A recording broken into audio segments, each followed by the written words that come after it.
Slipknot are back with album number 6, or 7 if you count Make, Feed, Kill, Repeat, but not many do. And it's just occurred to me that I haven't actually prepared anything for this intro.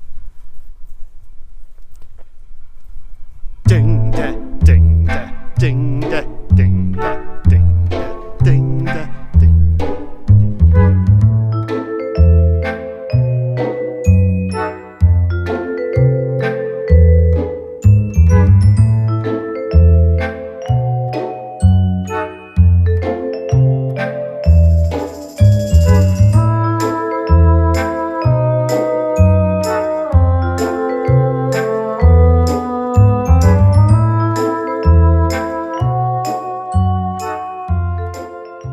Okay, so if you're new to the channel, do the subscribe, do the bell thing, do the share, do the comment, do the like, or possibly dislike if you're that much of a twat. So this is the band's 6th, some say 7th, studio album, and their first since 2014's Point 5, The Grey Chapter. The actual title itself, We Are Not Your Kind, comes from the song All Out Life, which they released last Halloween, which unfortunately isn't on this album. I believe it will be appearing on the Japanese deluxe edition. Most of the music for the album was written by Clown along with Jim Root. I believe that drummer Jay Weinberg was also closely involved in the writing process. One of the things that's been made quite apparent from all of the singles that have been released, by my good self especially, is how aggressive and old school Corey's vocal sounds, and with good reason. Between this album and The Grey Chapter, Corey went through a pretty messy divorce, and I think he's made it pretty public that he's been going through therapy. So not only has he had a lot to get off his chest, but by all accounts he did each track in one take.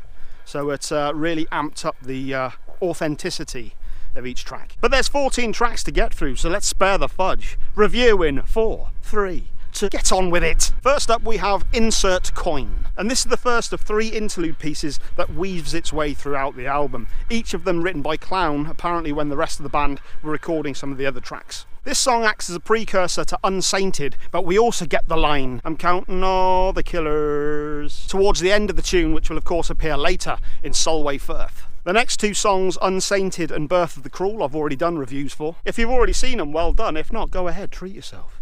But I will say that on repeated listens, Unsainted works incredibly well within the context of the album, and Birth of the Cruel is it's just a rager. I absolutely love that song. It's incredible.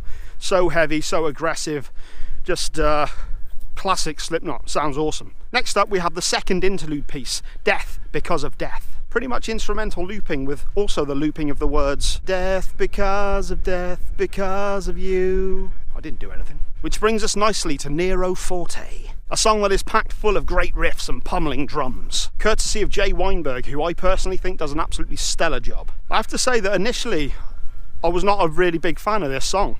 I was not into it at all. I was a little bit put off by the chorus. Home like yours is upside down. Too much animosity. Nobody does it better than the enemy. A hope like yours won't help me now. You can do your worst to me. At the end of the day, that's what you do best. I have to say now though, after repeated listening, this song is an absolute rager. I absolutely love it. It's incredible. It's probably one of my favourite songs on the album. Awesome. Next up we have Critical Darling. This one felt like a bit of a mashup of Slipknot, Stone Sour, and even some more tribal sort of stuff like Soulfly. The vocal patterns in the verses reminded me very much of Spit It Out, whereas the choruses could have easily come off a Stone Sour album. What's becoming has begun. It's something that you've gotta see.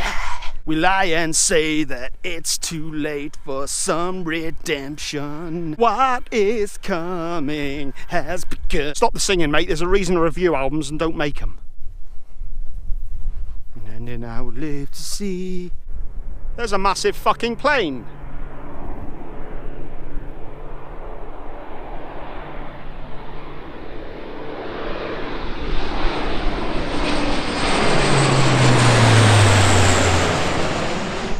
I'm trying to film a review! Next up we have Liar's Funeral.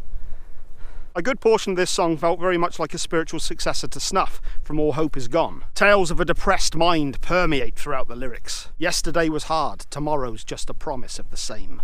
And throughout the song, Corey screams out liar to those who didn't help him, or doubted him, or put him down when he was at his lowest. And things get really heavy at one point, both instrumental and vocal, with Corey sounding almost demonic. Close your eyes and join the blind. Slit your wrists for peace of mind. Turn your back and show us the truth. There's only one way to remember it for you. Burn, burn, burn the liar. There were a few guitar melodies in here that reminded me a little bit of To Live Is To Die from Metallica's And Justice For All album, and there was also some black metal tremolo picking thrown in as well.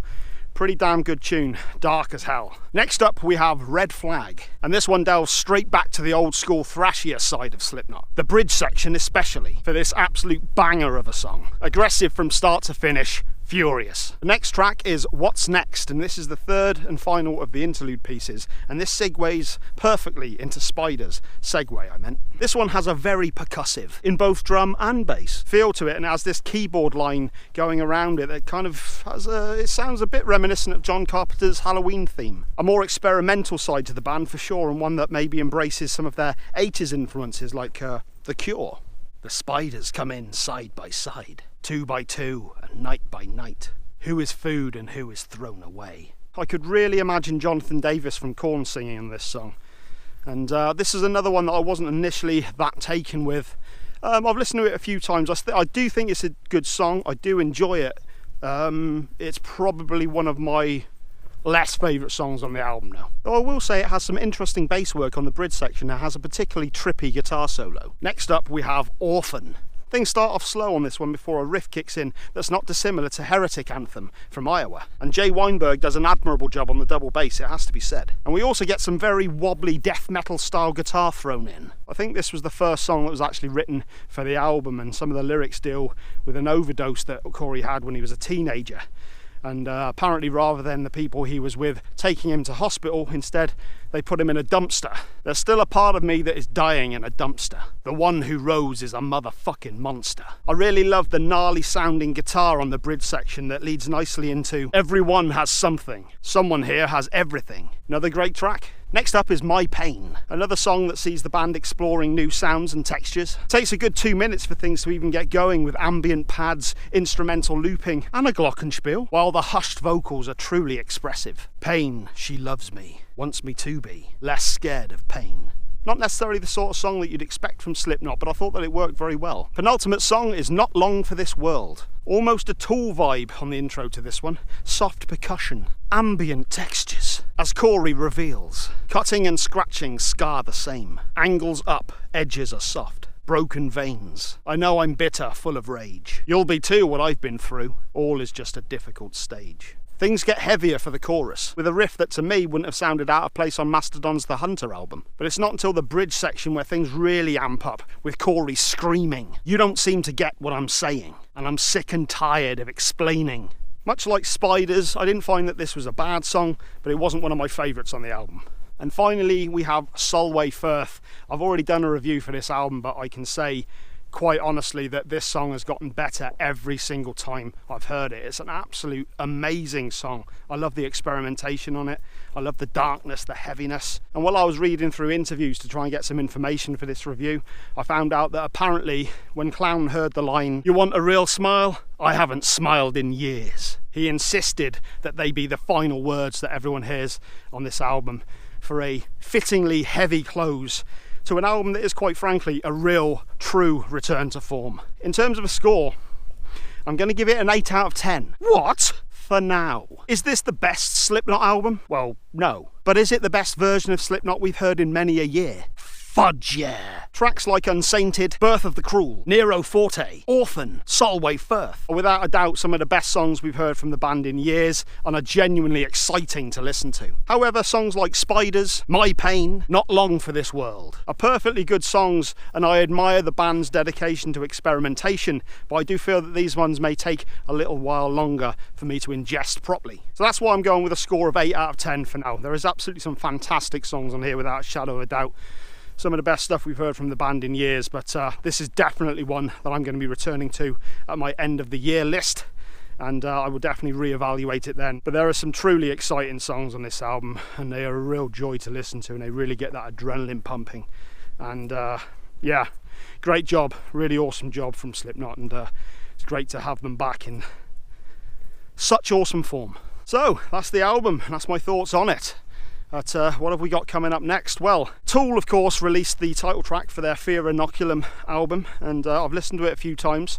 I intend to do a review for it. Maybe I'll put it out, maybe I won't. If I don't, there will be reasons for that, which I will explain when we get to the actual Tool album proper. Also on Sunday, I'm going to be putting out a unsigned band review for Road Mutant. They're releasing a tape, literally a tape, the Red Zone tapes vol 1, 2 tracks on there, which I'm going to be reviewing for them. I did a review of one of their EPs at the beginning of the year. Great band. I still intend to do a review of the latest Phil Anselmo project, N Minor, or at least the 2 tracks that have been released from it so far. Also, I know that the Contortionist have released an EP, Our Bones, so I'm going to try and have a look into that as well. Then next week we've got Killswitch Engage with Atonement, we've got King Gizzard and the Lizard Wizard, and we've also got OCs. So there's a ton of albums to come out, and of course this is all building up to the Tool album at the end of the month. So yeah, August is shaping up to be one hell of a month for music, and it's great when you get months like this where you're just all amped up again. If any of you made it this far, good on you, fair play.